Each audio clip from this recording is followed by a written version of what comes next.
Hello and welcome to today's workshop, the second in our series on equity, inclusion, and diversity. My name is Lynn Gidluck, and I have the privilege of leading the University of Regina's Community Engagement and Research Center. Before we begin our session, I'd like to acknowledge that while today's event is taking place online, our center's physical location is on the traditional territory of the lands of the Cree, the Saulteaux, Dakota, and Lakota First Nations, and the traditional homeland of the Métis. We recognize Treaty 4, which was signed in this territory, and acknowledge the harms and mistakes of the past as we work for a better future through the work we do with communities. I would also like to thank the South Saskatchewan Community Foundation for their generous sponsorship of our Toolkit workshop series. In particular, thank you to Karen Henders, the Foundation's Director of Community and Grant Stewardship. Karen is a member of the Community Advisory Committee that helps us come up with ideas for the workshops we offer. Also joining us today from that committee is Tracy Sandin from the Saskatchewan Health Authority. Tracy is the person who came up with the idea for today's workshop. So thank you, Tracy, for serving our community by always being there to share your ideas on how the university and community can work together. And obviously, you hit on a topic that is of a lot of interest to people, just judging by the number of people who have joined us today. Now, a number of you attended last month's session where we talked about some of the first steps organizations can take when it comes to equity, inclusion, and diversity. I'm hoping by early next week, the recording from that session, as well as today's, will be uploaded to the Community Engagement and Research Center's website. So please watch for that. Today, we're going to dive a little deeper and look at ways that you can develop and integrate equity, diversity, and inclusion into your board of directors and your organizational policies. So I'm delighted that Pauline Street, the University of Regina's fabulous equity, diversity, and inclusion officer, is here with us again today. And Dr. Taiwo Afolabi, both of whom so enthusiastically agreed to share their knowledge on these topics with us in our community today. Pauline has decades of experience helping organizations in the public, private, and not-for-profit sector integrate equity, diversity, and inclusion into the policies and practices of their organizations. And Dr. Afolabi, we're just so delighted that he just moved to Regina recently with his family and is a professor in the Faculty of Media, Art, and Performance. He is an artist scholar who's worked in over a dozen countries across 4 different continents. And I'm really myself looking forward to seeing how he uses theater and performance as a space for kind of dialogues about social justice, human rights, and anti-racism. So I'm going to turn this session now over to them, and we'll talk to you soon. Hey, good morning, everyone. I'm Pauline Street, as Lynn had indicated. And as she also stated, I'm the Equity, Diversity, Inclusion Officer for Research at the University of Regina. Today, this presentation is going to be delivered to you using a technology called Mentimeter. So this is an opportunity to get you all engaged and to get you participating in today's event. So what I'm going to ask is whether using your telephone, your computer browser or computer, or whatever technology you have, that you use your browser and go to menti.com. So it's www.menti.com. Once you're there, you'll be required to enter a code in order to participate in today's session. So the code is 122831. So I will give you a moment. I see that we have a number of people on the call. So what I'm going to do, there we go, it's menti.com, the code again, 122831. Let's just do a quick test to see how everyone is doing. So I have a small question for you. Are you having a fantastic morning so far?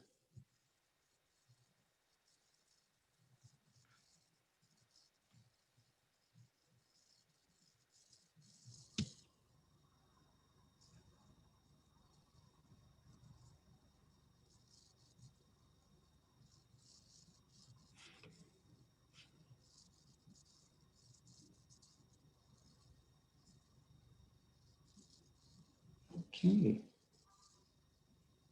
I will give you a moment or two just for those who may have come in a little bit late. What we're using is a technology called menti.com. So I ask, using your browser on your telephone or on your computer, that you go to www.menti.com, enter code 122831, and we will get you in. And this is just my way of checking that everyone is logged in and that they've been successful in accessing Menti.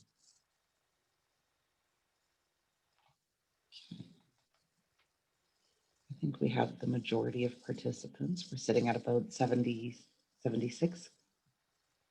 Here we go.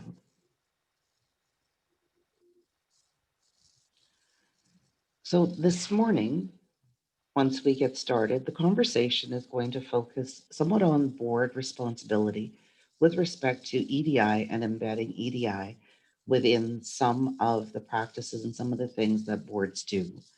So if I'm taking you back to things that you're already aware of, I'm going to ask for forgiveness first, and then I will hopefully get into a little bit more of the meat that will help you with how you proceed. As Lynn had indicated when she did my introduction, I sat on a board for a number of years. I sat on a board for 7 years. For one of those 7, I occupied the space of board chair, and then eventually I became the executive director of that organization. So I've spent time as kind of an overseer, but also as the individual required to keep the board apprised of operations. So having that I sat on that board and being that diversity was a factor, I'm hoping that some of the insights I share with you today will offer value. And I see that we are not doing too bad. We have almost 80, some 88, 89. No, I can't even do math this morning. We have a significant number of people that are logged in, so let's carry on. So just to give you kind of a quick overview, a board of directors or a board, it's a legal entity that has the ultimate authority and accountability as the official governing body for a not-for-profit organization. With boards, they are accountable for the competent, conscientious, as well as effective management in that oversight. And they must govern affairs to ensure that the not-for-profit operates within relevant legislation as an efficient professional entity. So oftentimes when we talk about boards and the role, some individuals don't recognize that they are a legal entity and that they are governed by laws and that they do have oversight responsibility. So the responsibilities of a board include oversight of operations for the organization, and many not-for-profits employ full-time or part-time staff, which will carry out the day-to-day operations for the organization. Considerable faith, of course, is placed in those employees to um, keep the board, I guess, duly apprised. And when I indicated that I had occupied both spaces as board member as well as an executive director, it's important that the executive director or whoever leads the organization keeps the board apprised of all matters that are with respect to governance and their responsibility. Many board members, as we all know, have demanding, probably professional careers or careers outside of the role on their boards that may compete. So it's really important that they are aware of the legislative requirements that are demanded of the organization. So this, of course, presents opportunities, and it also presents challenges to the organization to ensure that strategies are developed that ensure board members are fully aware of all matters relating to legislative compliance, that the board has a clear understanding of their responsibility with respect to board accountability, and they fully discuss decisions that impact or can potentially compromise the organization's credibility. So the ability of a board to meet the expectations of the organization with not-for-profit status is crucial, and it goes beyond how money is spent, political activities, and things like that. Like, it's really, really important. So with that and with that responsibility and accountability, the board also has signing authority or sign off authority. So they sign off on any of the actions, activities of the organization. So what does a board oversee? And this is where I'd like you to participate because it should have popped up on your technology, asking you to indicate what you feel a board oversees.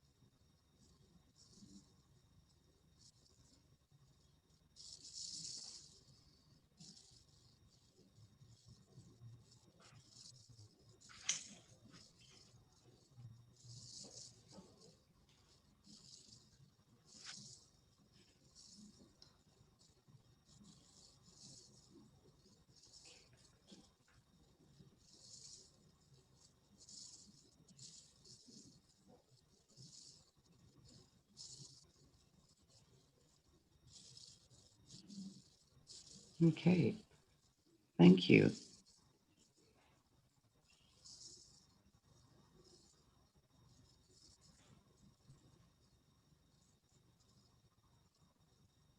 Okay, this is really good. And I see that you've touched on some really crucial and critical things for boards, which is governance, policies, budget, strategic direction, strategy, and it continues the executive director, definitely. Okay, there are a few items on here that I think I will address as we move forward. So the board of directors for a not-profit organization has a legal responsibility to oversee the operations with the ultimate sign-off authority, as I'd indicated earlier. The board focuses on governance duties, and I see that, thank you, which is a strategic vision, long-term planning, etc. As well, the board also should monitor its own performance. And this is with regular self-evaluations. It evaluates the executive director, as I see is within the word cloud.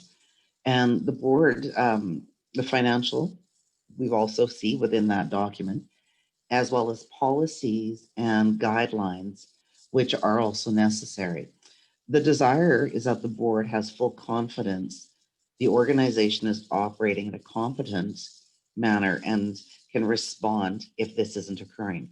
So when we start looking at these things, it's quite important that with that oversight, that knowing the roles and kind of the responsibilities of a board, that EDI, excuse me, be a consideration. So what I'm going to ask is that based on what you've indicated as the role and responsibility of the board, what are the desired attributes of board members? So again, using Menti, please enter your responses.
The list of attributes that you are presenting is a fabulous list of attributes that, in addition, I guess, to some of what I see, possessing business acumen, I think, would be a key consideration as well. And I see it from a professional, ethical, level headed, experience, expertise, accountability, the right experience, knowledge, motivation to help deliver value, ability to set strategic direction with management and oversee as well as evaluate management's execution of strategic plans, the ability to delegate responsibility, effective overseeing risk mitigation, and staying on top of emerging risks, as well as how we're capable of establishing effective and productive relationships, understand or seek to understand stakeholder needs. And I saw that come forward with respect to community and community engagement, as well as the board representative, or they perhaps should be as diverse as the communities that are being served. Leadership commitment, openness, yes. The acumen, yes.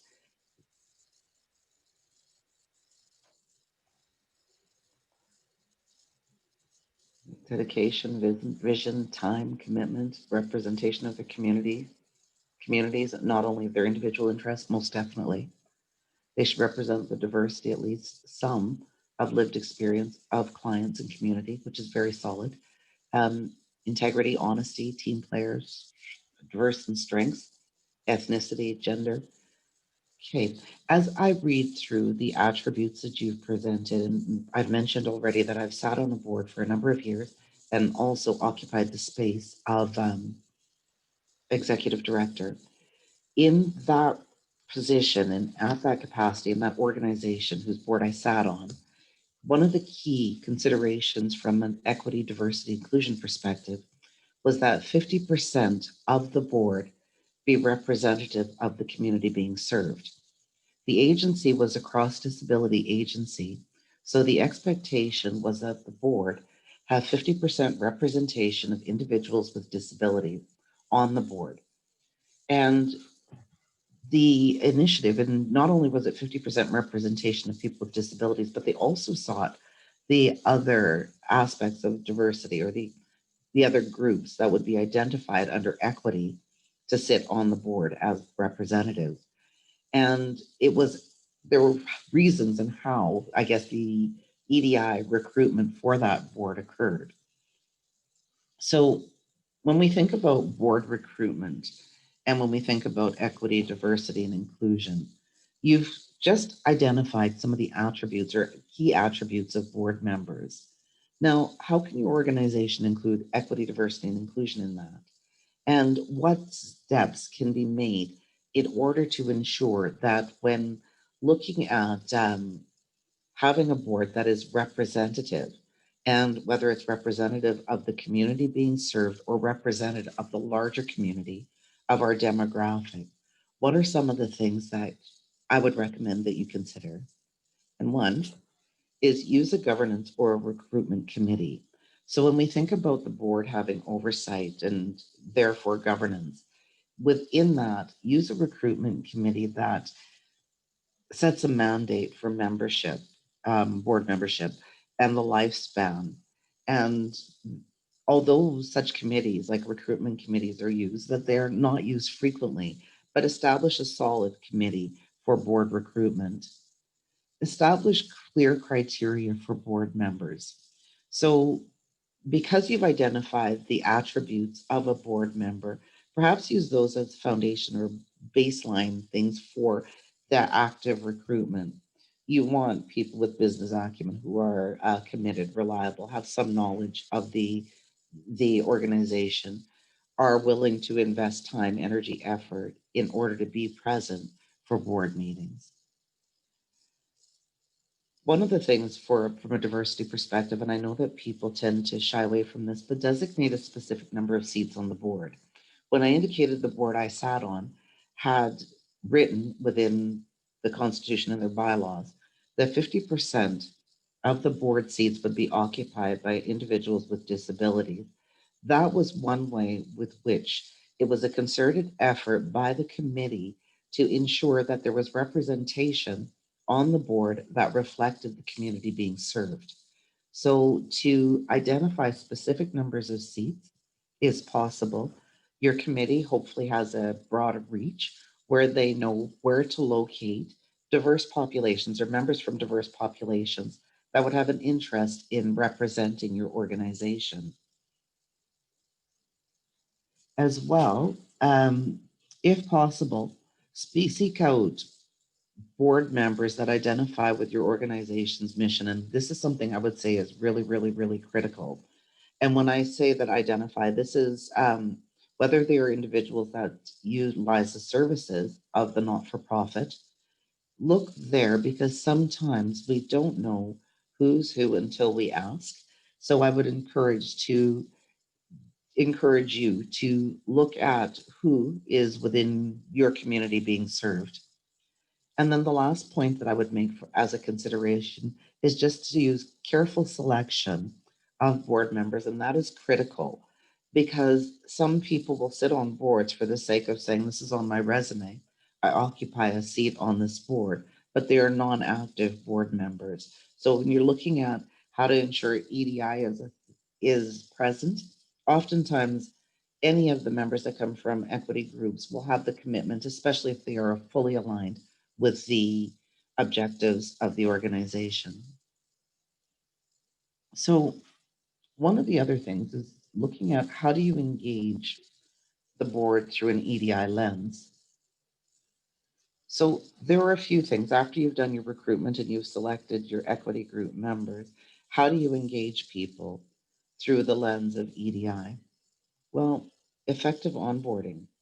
So when I say effective onboarding, ensure that anyone who has signed up to be a member of that board or who has been nominated or who has been recruited, that they are well effective. So they understand kind of the guiding principles, the vision, the mission, the values of the nonprofit, that they can see themselves, whether it's being reflected through that, but they are onboarded, so they know the ins and outs. They learn about the bylaws. They learn about all the information that is necessary in order to be effective.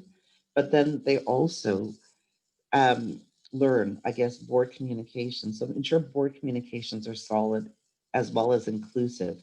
And when I say solid and inclusive, ensure that first language that's being used when the board is communicating is inclusive language, where if individuals, if it's gender and sexually diverse grouping, the appropriate pronouns are used and people are respected and you're mindful of who is involved or who is sitting on your board. If it is, if members of your board are from culturally different backgrounds, being aware of some of the nuances, even with dialogue when it comes to communication versus how some people are comfortable um, some people are comfortable waiting for an opportunity to engage in dialogue versus interrupting. So being kind of mindful of the nuances of cross cultural communication and dynamics. Some of the other is ensure that the language that is used is consistent and all board members are familiar and they have a keen understanding of why such language is being used, or if language that is being used is deemed to be exclusionary, that they are aware of what makes it exclusionary so that it doesn't become something that comes out. And then just with proper board communications, all of your board members are basically singing from the same hymn book, if I can use that, that they're all familiar, they all have consistent knowledge of the operation. Create a safe space for all of your board members. And I say this because I think I may have used this example for the last session. Coming from a culturally diverse background, my family are Jamaican. I was born in the UK but raised here. But if you sat at my dinner table and if you sat with my family, you would probably think we were fighting and we would never speak to one another again because we are animated in our conversation. So we talk and we speak with passion. But at the same time, people who are unfamiliar with people of Jamaican ethnicity may not, or our culture, may not actually understand that this isn't rage, it's not anger, it's just communication style, especially when one feels that they're safe. So when I say create a safe space, create an environment where members can speak freely without fear of being silenced or marginalized, dismissed for having dissenting opinions or ways of viewing the world or framing the world. And educate, Gab said, educate board members on difference of communication styles, direct versus indirect communication styles, the opportunity to break into conversations where some groups may do so more so than others. Um, and ensure that there are things that are put in place where your board is well managed. And when I say well managed, I'm not saying managing people, just that the board itself is well managed. So when I have some equity, diversity, inclusion recommendations for the board, and one of which is to follow the organization's bylaws. So when we talk about onboarding, ensure that if the bylaws are being updated, revised, what have you, follow those bylaws. If there are edits that need to be made to the bylaws, make sure that the proper processes are followed. Make sure that the organization's mission, vision, and values are reviewed.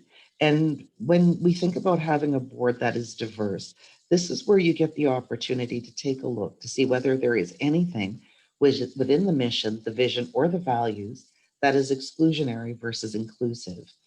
The individuals that are represented on your board will be able to identify if the group is diverse, whether or not they feel that they are a part of or they can see themselves within the mission, the vision, the values. If they cannot see themselves within the mission, vision, values, then edits may be warranted because if they can't see themselves, perhaps your consumer base cannot see themselves. So these would be just some of the key things that I would recommend. Um, as well, in doing that review of the mission, vision, values, as well as the bylaws, your board will then have shared knowledge, shared understanding, which will help with how the board interacts, engages, communicates with one another.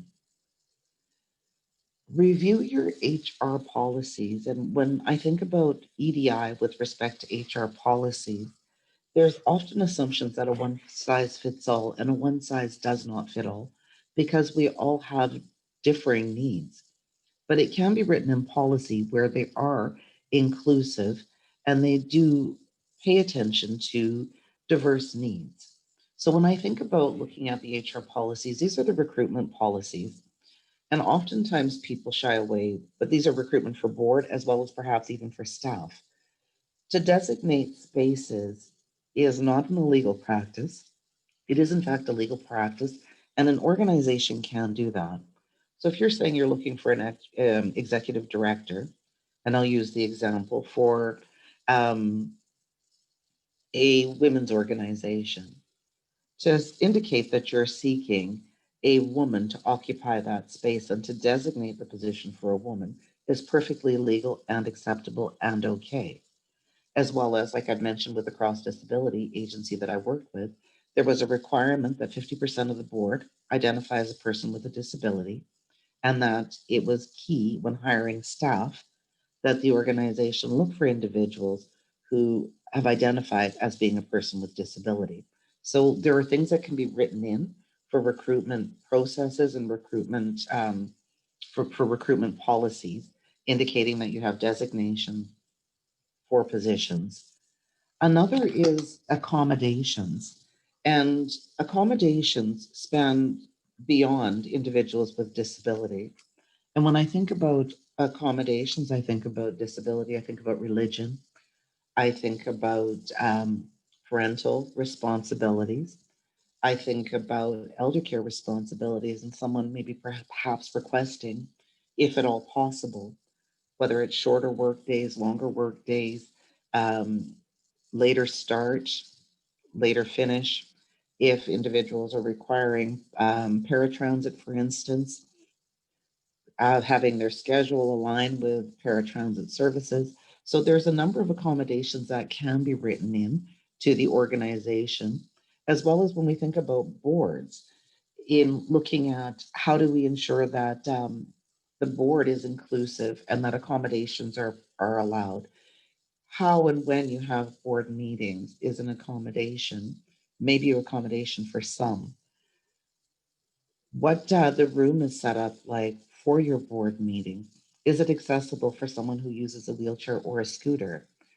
Is the lighting appropriate for someone who may have a vision disability? Is there accessible buses for individuals who may wish to travel by public transit? Is the meeting being held on a bus route? So when we think about accommodations and for board and to ensure it's inclusive, it's being aware. If the board is going to meet during Ramadan, can the meeting occur at a particular time?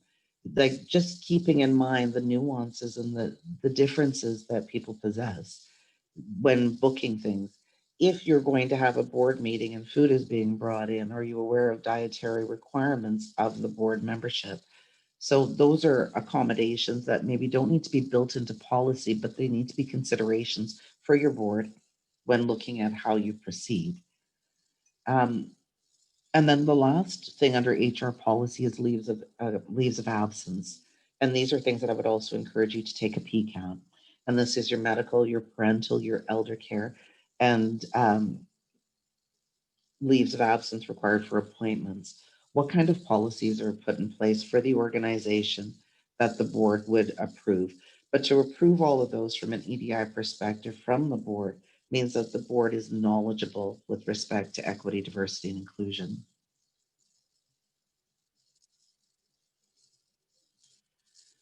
So when we think about integrating EDI into board and organizational policies, a diverse board will strengthen governance.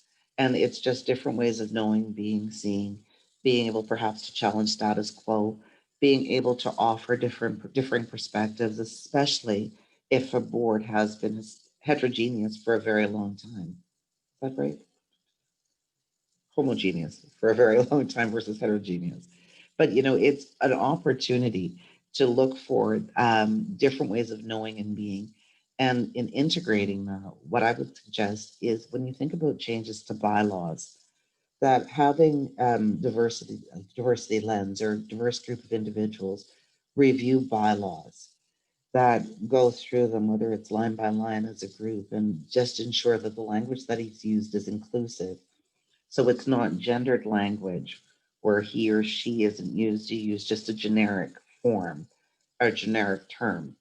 Um, that you look at anything that may be exclusionary to any particular group, that you go through the bylaws with a fine tooth comb, review them, and then recommend your changes to policies, and it's the same thing. Are there policies that are in place within the organization that would marginalize or exclude individuals in the organization?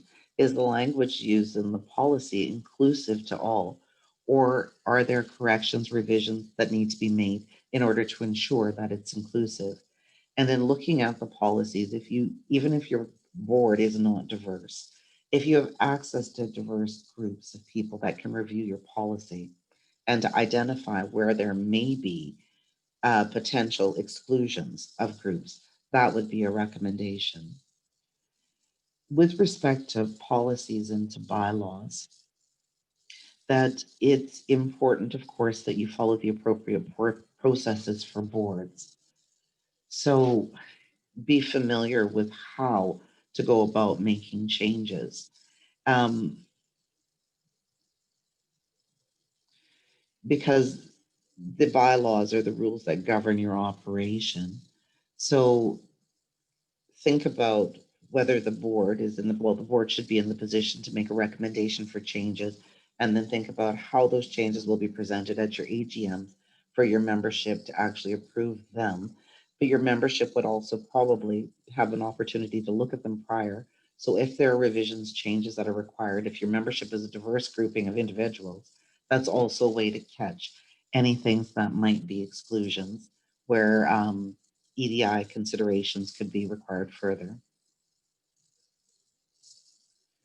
So this is going to pretty much conclude where I'm at. I do have a resource for you, and I've located some really good resources, but I require additional information from you as a group in order to better um, perhaps provide information that could close off any gaps that might exist. So, what I'm looking for from you is what gaps exist in your organization regarding EDI. Some of them, if I see them and I can speak to them now, I will speak to them. Otherwise, we may host a subsequent session to address those gaps that you've identified as a result of this conversation.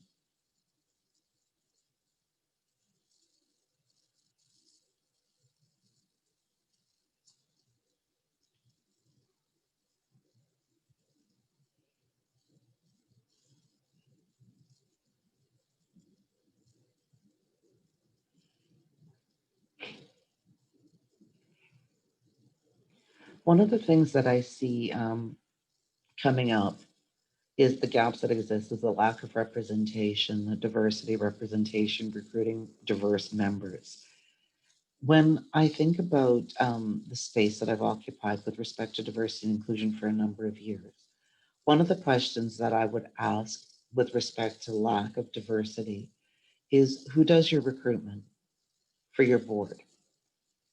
And for those who are doing your board recruitment, do they have the mandate to actually seek out diverse candidates to present as board members? And if they don't have the community or links to communities, diverse communities, is there something that can be done to expand capacity so that the diverse communities actually have an opportunity to be a part of the board? And so basically, how is recruitment being done? Do they have access to diverse groups? Do they have relationships with diverse populations?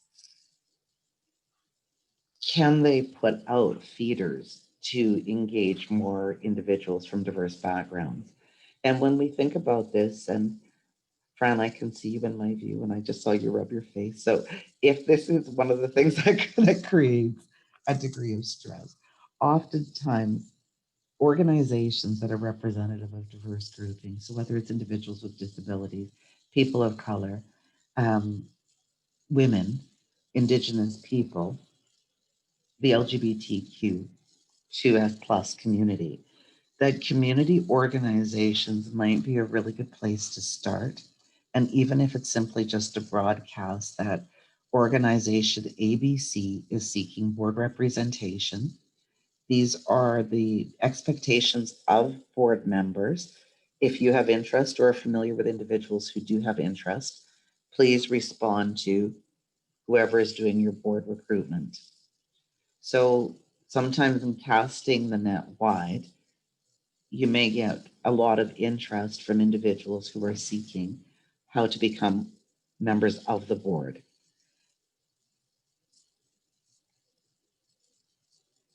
Um, when there's another comment that's on here that the current board membership is not reflective of the community, similar to what I indicated with board recruitment, is if you can link in with the communities and indicate what's being sought, basically how long the board term is, what expectations are, share all of that information, and you might be surprised with what comes out. So the very homogeneous membership that requires education about EDI. Okay, for education about EDI, Lynn had us do a session a couple of weeks back about the tenets of equity, diversity, and inclusion. If that information, well, the information is readily available, but if your organization is seeking kind of a quick and dirty, and I shouldn't use that quick and dirty, but if they're looking for kind of a condensed version, and depending on timing, I would gladly take some time and work with your group and just provide them a little bit of training about equity, diversity, inclusion.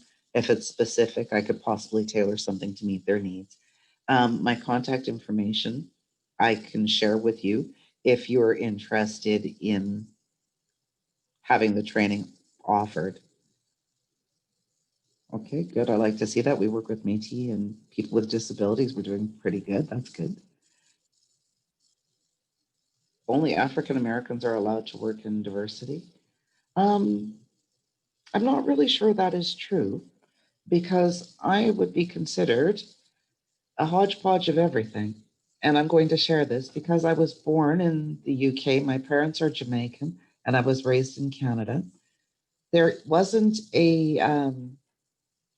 for the role that I have at the University of Regina and for my other role, nowhere did it say that you need to be of African ancestry. Because if you go far enough back in my history, in order to occupy the space, when it comes to diversity and doing diversity work, people who actually understand um, the concepts of EDI and are open are probably the best people to occupy that space. And for those who are willing to actually do some of the work to acquire the information are the best fit. Okay. So one of the other challenges I see is board recruitment to be more inclusive.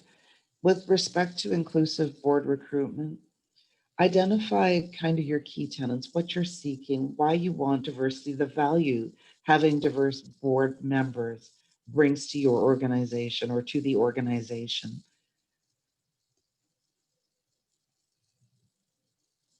No development opportunities.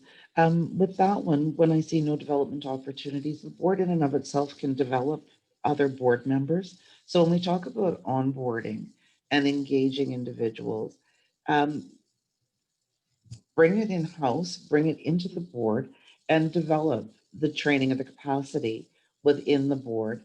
And because the opportunity for the boards, well, board members do turn over after a specific amount of time, that's an opportunity to start growing, whether who advances to your board chair and how you turn over your board if you're looking for other individuals.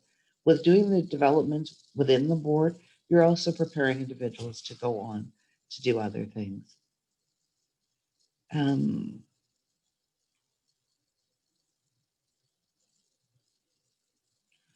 okay, no programs in place currently, however, currently established an EDN council, definitely. Okay, this is good. So for the individual that posted this, that there are no programs currently in place, however, we're currently establishing an EDI council, definitely need more diversity in leadership. With respect to the need of more diversity in leadership, when you're doing your active recruitment, this is where you can designate that preference will be provided to individuals who identify perhaps within one of the five equity groups: people of color, people with disabilities, indigenous people, women, LGBTQ2S plus individuals. And to state that that may actually help when vacancies come open, how you can hire individuals that belong to the equity groups. And the other challenge, the gap, is recruiting. Um, you can build internal capacity by ensuring that those who are doing active recruitment for your organization understand the tenets of diversity and employment equity or equity. So, by providing information about the importance and that underrepresentation is a thing, and that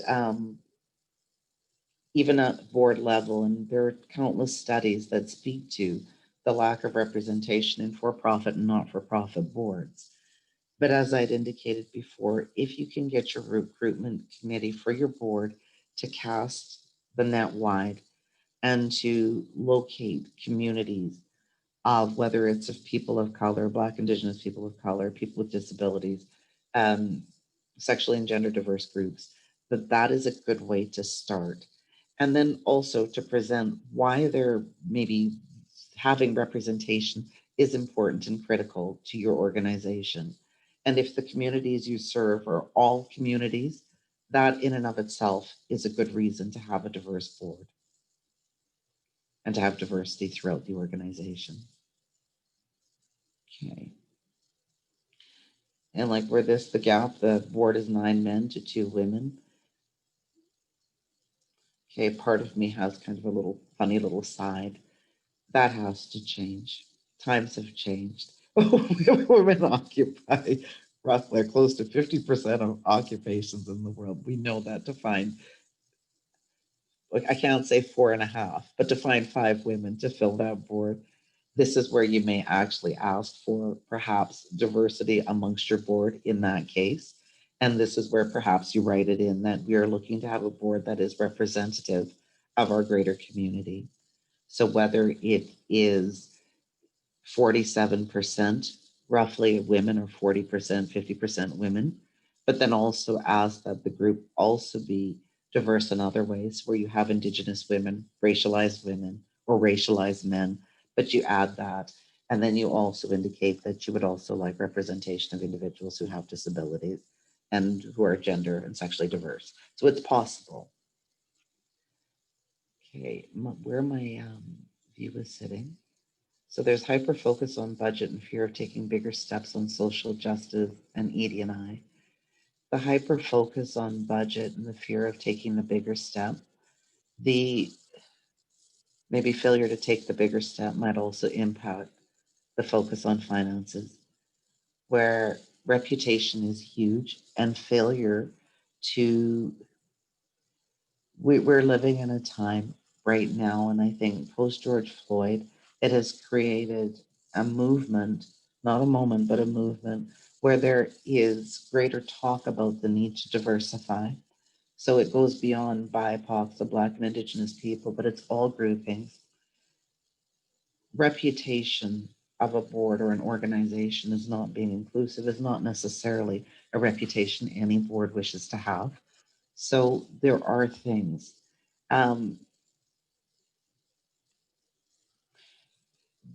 There's a comment on here that building relationship is the key, that we cannot just want to be reflective of the community.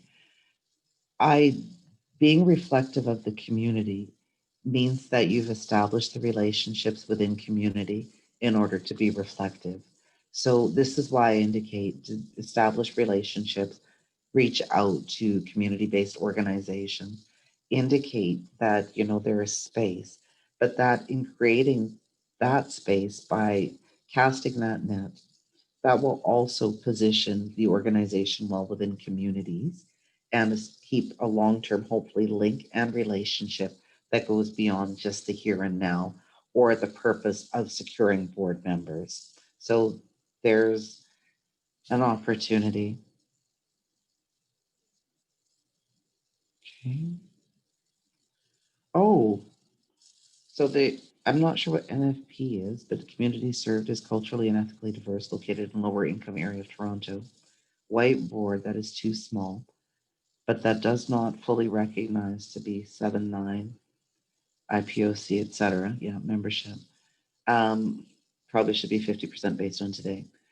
This is one of the things where I said back in an earlier slide that because the board can direct so much and having a governance committee in place, it's an opportunity to reevaluate currently what your board looks like, your board recruitment, what representation may look like, and based on where this board is situated or this organization is situated, it might be an opportunity to reevaluate governance as well as the recruitment process, as well as representation of your board. Um, when I say representation, it could be representation with respect to the demographic that you serve. If your demographic is broad, then it could be broad. But when we say representation of the population, that is kind of a bigger, because most not-for-profits are not large enough to actively recruit for their board one that would be representative of the population. And being that we're situated here in Regina, most boards don't have 14% representation of people of color, or, in Northern Saskatchewan, 17 to 20+% representation of Indigenous people. So if you have 7 to 9 members on a board or a 10-member board, ensure that there's representation.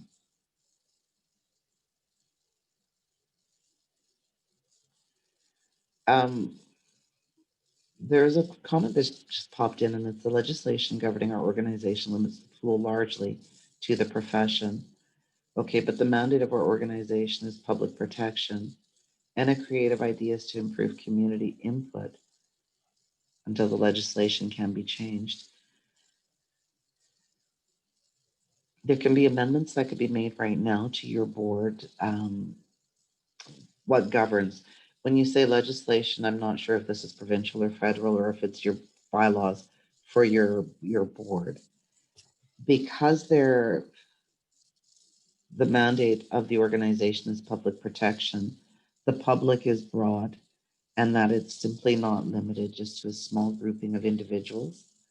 So although it limits the pool largely to the profession, the fact that the profession in and of itself is limited with diversity means that there's an opportunity perhaps to poke holes in what's going on there and why are the limitations in place. Because there are so many comments that have come through, what I will do is take a look and I will use these as a basis and a foundation. And Lynn and I and Taylor will talk. And from there, maybe we'll craft a third session that's a little bit shorter, more concise, that addresses some of the challenges that you've presented. So, do you have any other questions or any questions?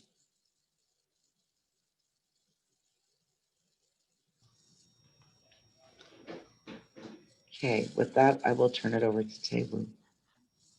There are some questions that are in the chat box, Colleen. Okay. Ah, okay. Let me just get to my Zoom chat. Okay.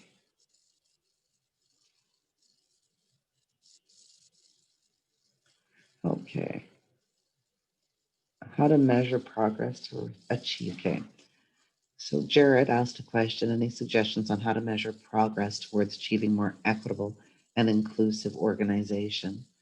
How to measure the impact of efforts and ensure EDI processes are sustained. So Jared, one of the things that I would recommend is that if you survey, like when we think about measuring EDI, oftentimes people look at it in terms of measuring representation.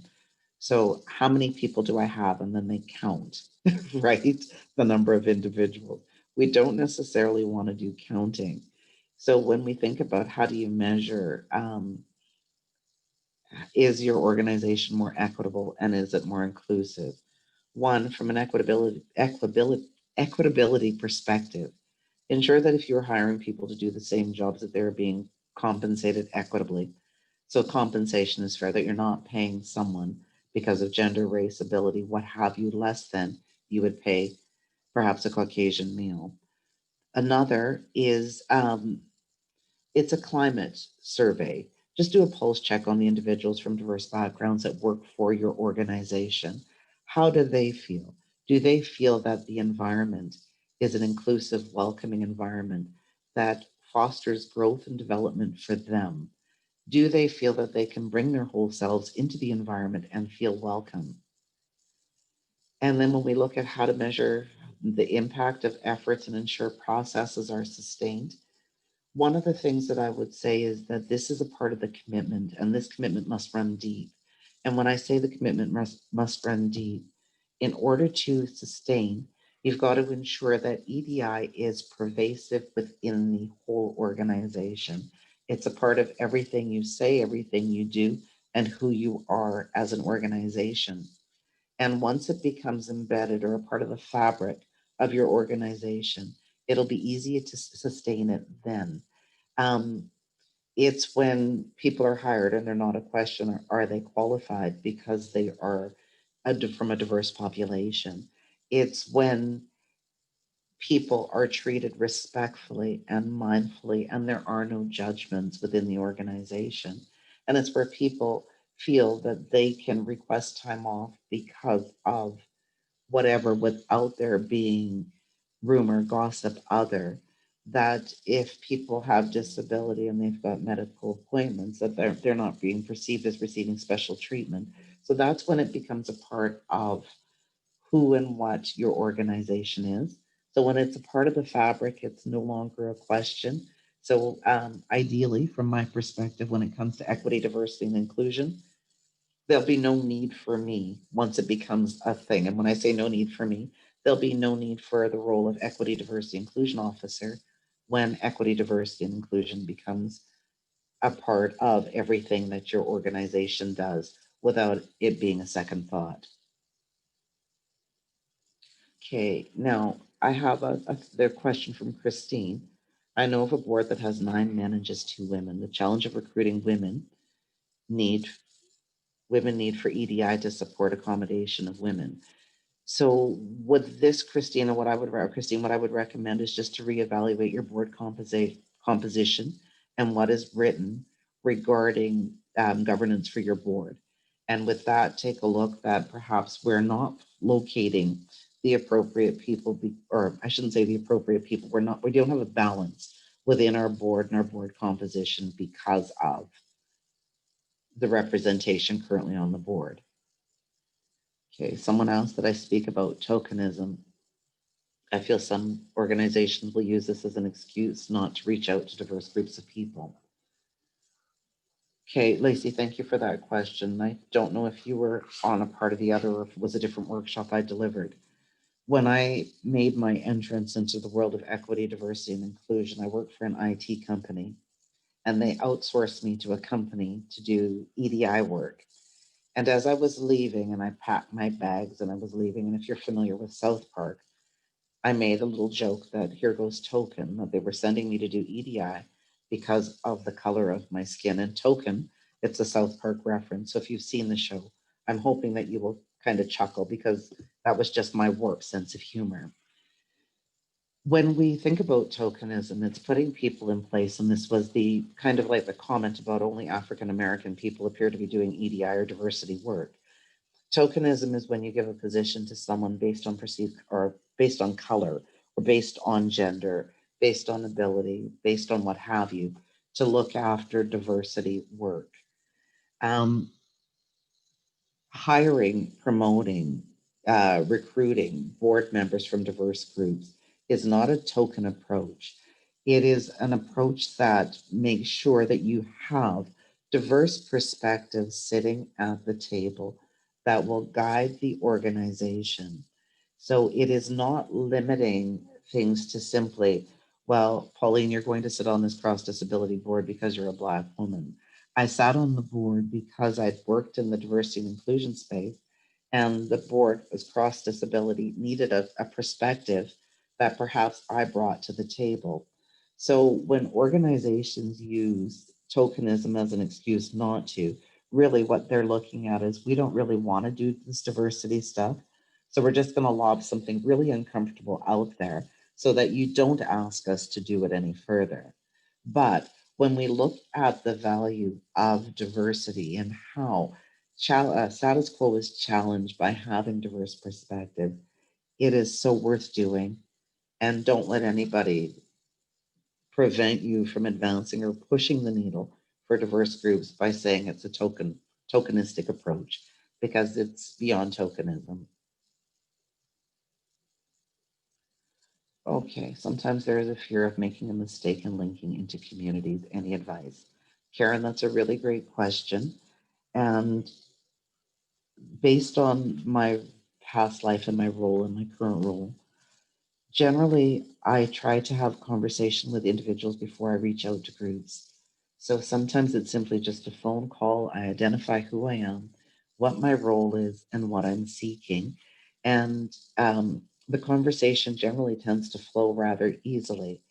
But it's basically, this is me. This is well, first I go through the pleasantries. Good morning. How are you? How's your day been? And then we have conversation. And then from there, I will then identify what it is I'm looking for, why I've reached out to the organization, what the value is in the conversation for them as well as for me, and what I'm hoping to achieve by reaching out. So oftentimes I think if you are sincere and fairly transparent in your conversation, I don't think any mistakes will be made. And to be nervous is, I think, legitimate. But I think reach out And, you know, consider the language that you use and who and how. But for the most part, if you reach out, people will recognize your intent and that there's no ill will attached to it. Okay, how does the nominations committee overcome the situation where they don't go beyond their own circles, and how to assist them reach out? One of the things that I would make as a recommendation for that, Wendy, is that if the nomination committee continues to go into their own circles to seek individuals, is that you strike a nominations committee from within the organization, that you ask the nomination committee to take referrals for nominations from beyond. So that's one way to get rid of it. And because I've seen this on the board that I sat on, that sometimes it's just challenging. Ask that the nomination committee present all of the nominees to the board and then ask about relationships, because the nepotism or close proximity is something that can be addressed within. So you may want to ask, are these individuals in close proximity to you? Are they friends of yours or friends of other members of the board or the search committee or nomination committee? And that is one way. And you can ask that whether they go to organizations, community-based or other, and seek nominations from there. It might be an option.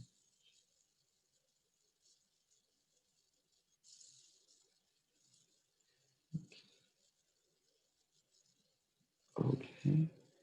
I'm just quickly running through. Oh, okay. I believe, oh, did I answer all of them? Okay. Okay.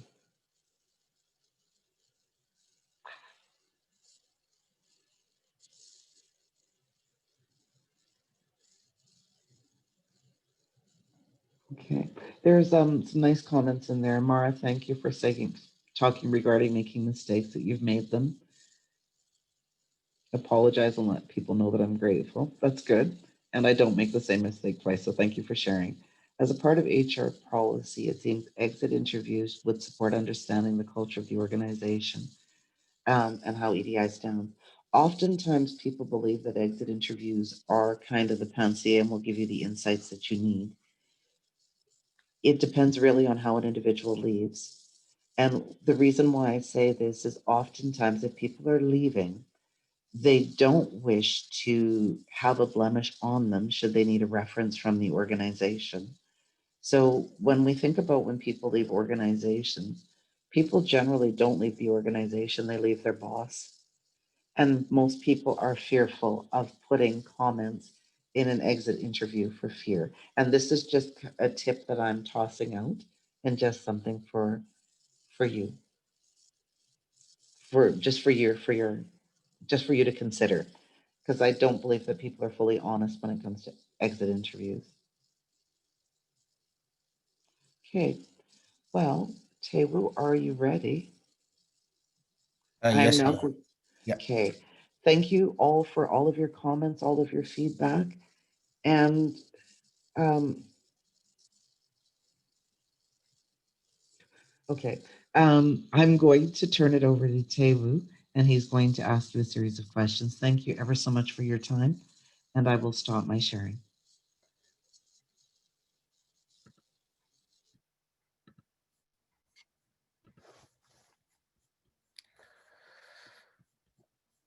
Well, thank you so much, Pauline.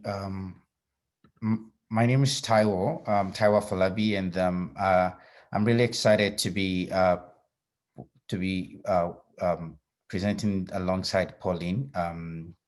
Her her expose and presentations are just very powerful, and it really a mixture of both practical insight and a lot of great ideas that have come together.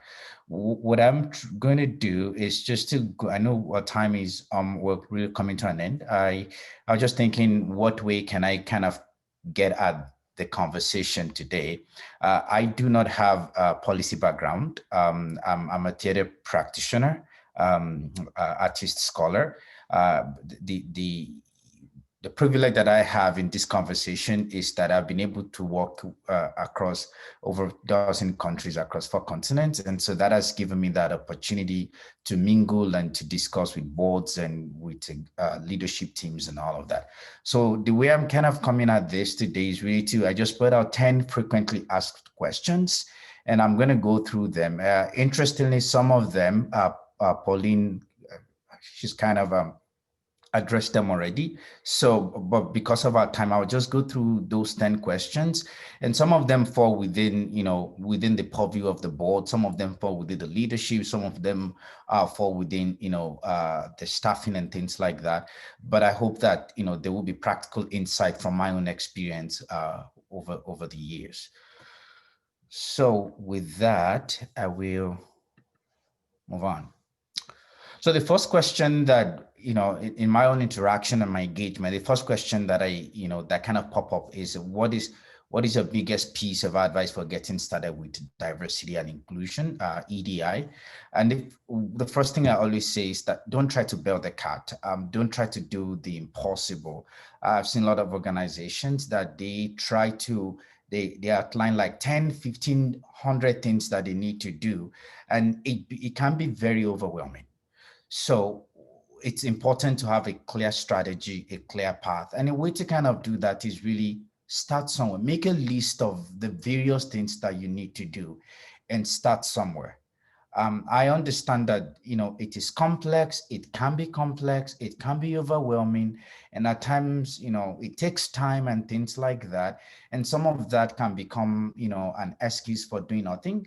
So I always say, once you make your list, whether from the perspective of the policy, HR policy, or from the perspective of hiring, or from whatever, depending on the organization and the extent to which the kind of work that needs to be done, make a list of all of that and just decide and start somewhere. And I think that's really very important because regardless of where we are, what we're doing and things like that, especially with the kind of dispensation that we're in, there will always be room to do more. There will always be a lot of, even criticism at times, but it's just important to be clear in terms of strategy, in terms of having a clear path and start from somewhere. The next thing I always say is ask for help. And I can't overemphasize this. I know Pauline has been talking about, being open, being honest, and I think that's really important. And how you communicate, the asking is really key. So ask for help from individuals, from other organizations that are doing it, and things like that. But asking for help can be very helpful, and know when not to ask for help, because there are times that some folks have been, have been overburdened already and all that. So knowing when and, when to ask, how to ask, and the kind of help to ask for. I think that those are things to kind of consider as we get on this. The next question is, how do we get entire company, by company I mean organization, including the leadership team, on board with diversity and inclusion initiatives?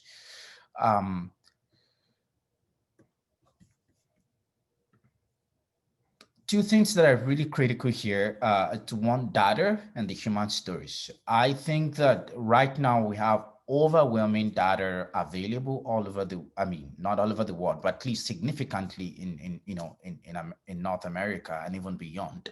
There are a lot of institutes and universities and institutions and research centers that are really taking a grasp of what this is all about. So there is data out there, because I know that, like I said, what I'm talking about is not just board specific alone.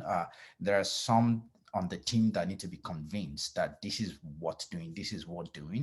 Data is very important. And so data helps in really showing that this is what pursuing, the importance and the benefits and things like that, of this kind of initiative. The second thing is human stories.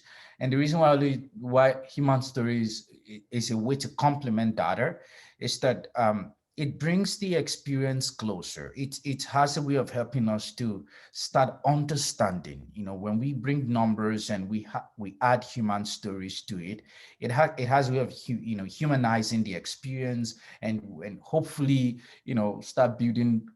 start seeing the situation beyond the realm of just data, but really connecting to knowing that that person or that individual that has not been given opportunity, for example, is a mother, is a father, is a sister, is someone, is an immigrant, it has a way to bring to humanize and empathize and build empathy rather. So I will say two things. There is really the data is very important, very critical, and using human stories to really add on to really complement. And I know that, for example, CBC has done a great job of really getting stories out there, and of course, not just CBC alone, but different other organizations and non-for-profit and stuff like that.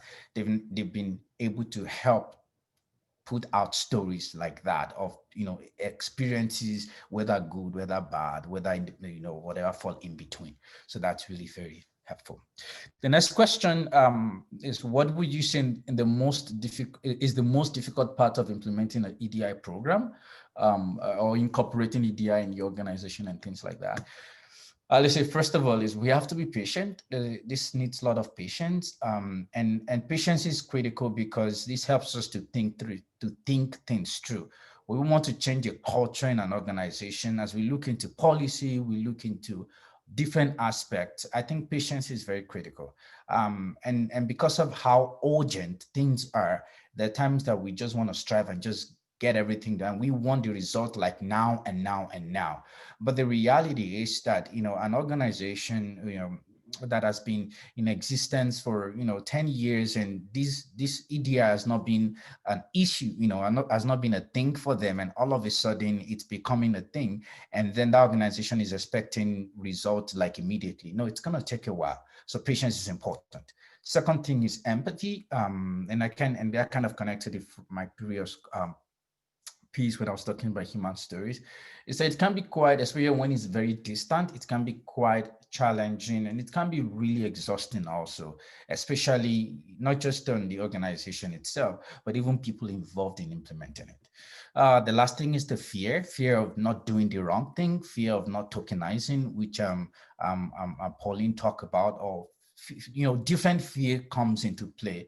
And communicating effectively, respectfully, reaching out, being open, being honest, I think that those are very helpful, so that when the people know that internally we're doing a lot of restructuring, we're re-evaluating, we're looking into our policies, we're doing different things like that.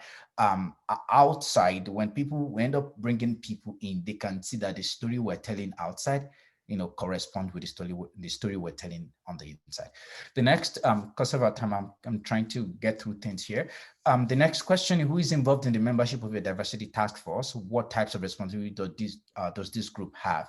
I say internal and external task force, and I know that Pauline specifically mentioned the nominating committee, for example, within on the board, for example. But again, like, these questions are not just board specific, like I said, they kind of cut across. So internal in the sense that those that are within your organization, external are those that are not within. They're like other connections and relationship that are out there that we can kind of bring in or co-opt in different ways. Now, one thing that is really critical, especially for the internal might be like the HR committee. They can be, members in your organization. Is that many times what happened with many of them is that, with some, not all, is that at times there's need to be a clear mandate of what they are meant to do, their goals and all of that.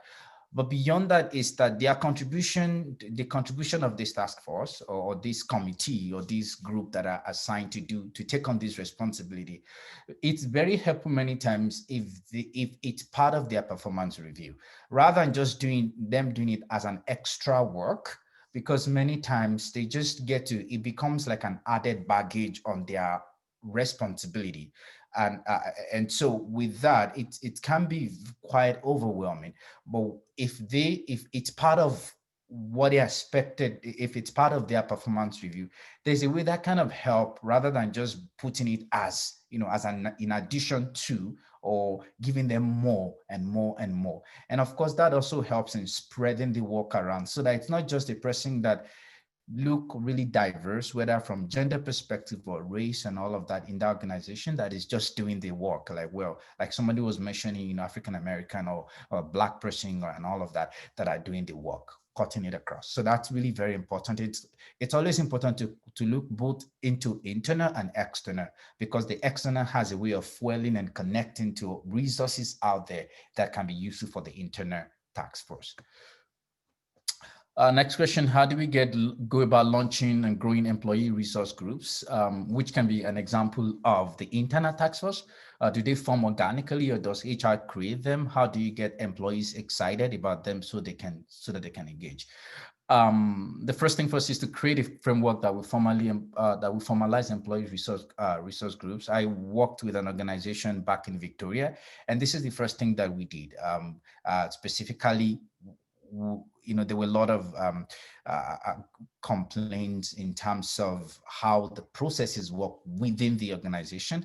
And the group was just formalized in a way that everybody can know that this set of people have been tasked to do this with clear mandates and what they are meant to do, and how they are going to go with that. So clarify their purpose and scope. I'm trying to look into my note here.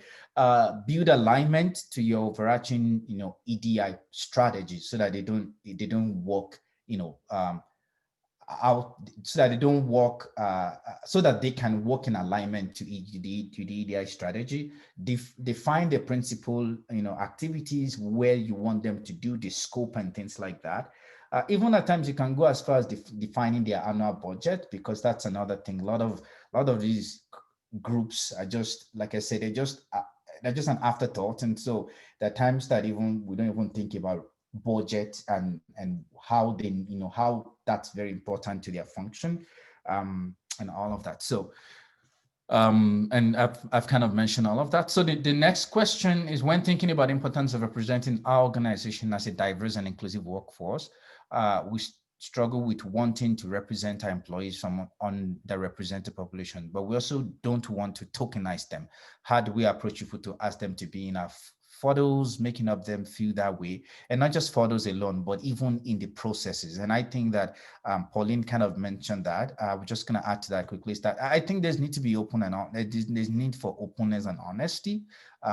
This is where we are. Introduce yourself, like I think it was I think Pauline mentioned something like that. Introduce yourself, communicate to them effectively, and and make them know where you are, what you're looking for, and give them the permission to give them the permission to say no or not, yes or no.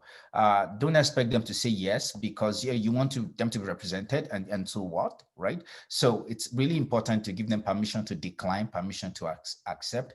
But beyond that is that to be the culture where you're not just tapping into your represented population for these initiatives.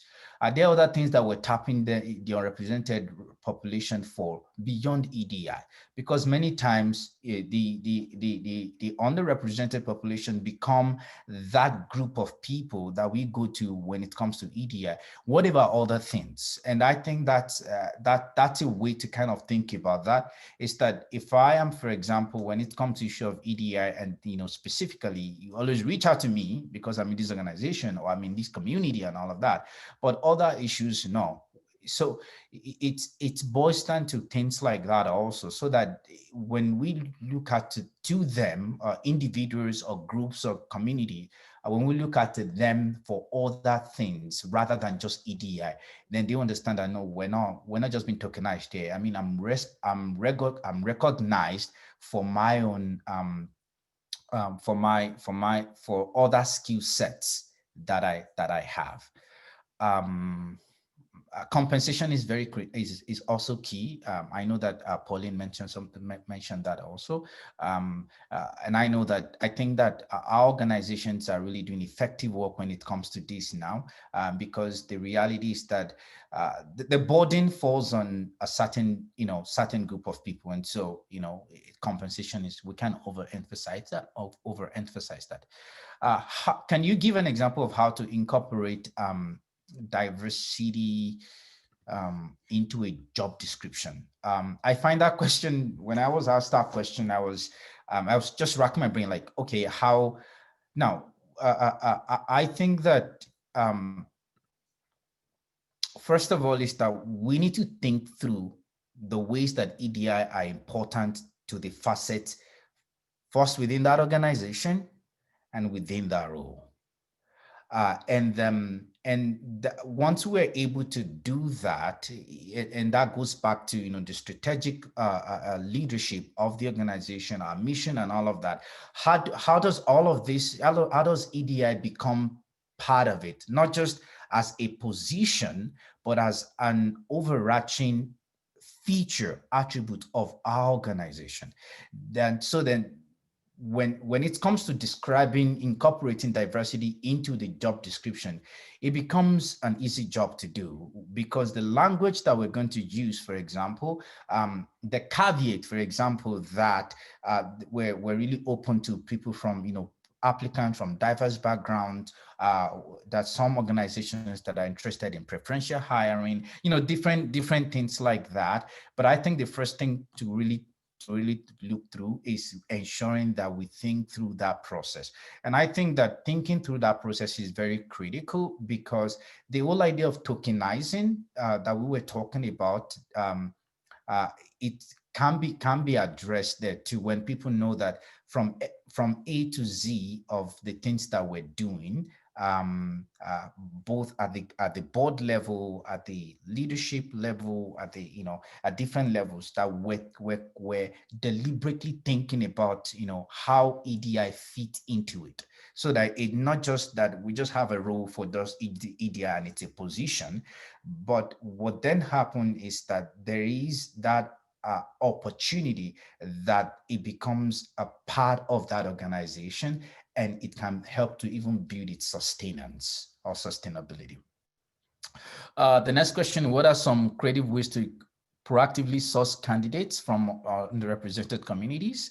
Tap into existing community networks, associations, individuals. We're talking about external task force earlier on, individuals that you've identified in community, in different spaces. Also, use the social media. Twitter is really, is a good place to look for individuals and, send out information that folks can be interested in. And I really find interestingly, I really find a lot of organizations using Twitter these days, like even for job ads and things like that. LinkedIn, the part to look at on LinkedIn is there's a section on LinkedIn they call people also viewed, and most of the time what people also viewed, that section, what happened is that on my LinkedIn, if I look for someone that Pauline recently viewed, for example, under that it will show me other people of similar background, similar interest rather, professionally or whatever, that kind of connect them together. And that's a section that I found very useful in personally, and some of the organizations that I've worked with. Going to that to also to people also viewed section on that LinkedIn can be very helpful. I think so do you have any tips for recruiting for diversity when your company is located in a remote area and you have the funding and you don't have the funding to offer relocation? I know that with where we are currently in the world right now, I think I keep saying that this is an opportunity for a lot of the organizations to really make use of remote working, encourage remote work. I think that, if there's anything that we've learned, in this season, is that, we can now do whatever we want to do, regardless of location, at least for not 100%, but at least at some point. So I would say that's very important. But even in encouraging remote work, there's need to build a robust and supporting virtual community, because that is very helpful. We don't just want to have somebody, siloed or isolated in one place. It's always good, Zoom and things like that. So I won't spend much time on that question. I think that I would imagine that this is things that a lot of the organizations, especially in current where we are right now. I think this is my final question. How do you counteract comments from leaders or leadership team that say we just hire or promote the best person, regardless of the race or gender and things like that? I think that's a fair statement. We don't want to we don't want obviously to not to recognize people that have that have been doing the work, and or not promote people that are meant to be promoted. But at the same time, we just need to understand that, we're talking about systemic issues here, things that have been in existence for X number of years. And so there is a need to balance things. And so we just want to highlight the importance of a diverse candidate pipeline, moving forward for all the roles. I think that's very important. As much as it's really something that we need to consider, so that in hiring or in promoting, we can always bring that on board. There can be, I think the critical word there is diverse candidates. Yes, Mike, we want the best person on the job and things like that. But there's nothing that says that the best person cannot be diverse. So I think there's a need to balance all of that. Of course, the other thing is the recruitment process that does not include systemic barriers to entry for people with people from underrepresented groups. That's very key also in kind of making that, the leadership or the organization in its entirety, knowing that the recruitment process, whether in the description of the job ad or where it's being posted, the interview process and all of those things, that, it's really, really accommodating, and it's not excluding, it's not excluding people. That's the last question. I posted these two questions, and that was that was posted on the chat, and Paulina, she's attended to them already. So I will stop sharing now. These are the 10 questions that in my own experience that have been asked, and I hope that it speaks to some of the things that we've talked about. Thank you.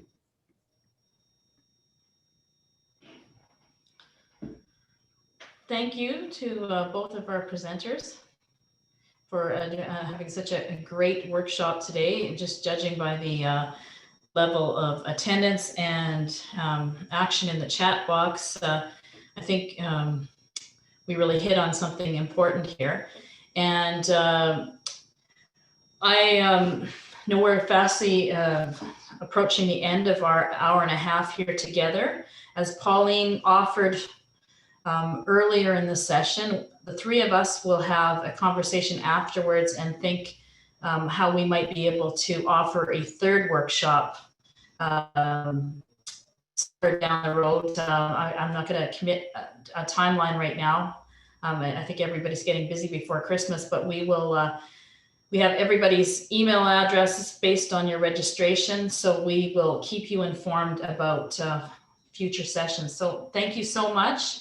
I will be sending out an email to everybody with a feedback form which will also include the Zoom link to this recording, which will also be eventually uploaded to the Community Engagement and Research Center's website. I've got an amazing young woman hired that's going to help me with some of that technical stuff. And so that'll be available for you to share with your boards and committees and organizations as well. So thank you for your interest. And when I send that email, also please do fill out the survey and give us ideas for future sessions, not just on this topic, but others that you think that the community might appreciate. I know that there's not a lot of professional development offered to people anymore. Most of our organizations are really stretched thin. So that's where the university can play a role, and we're happy to do so. So thank you so much, and I hope everyone has a wonderful rest of your week.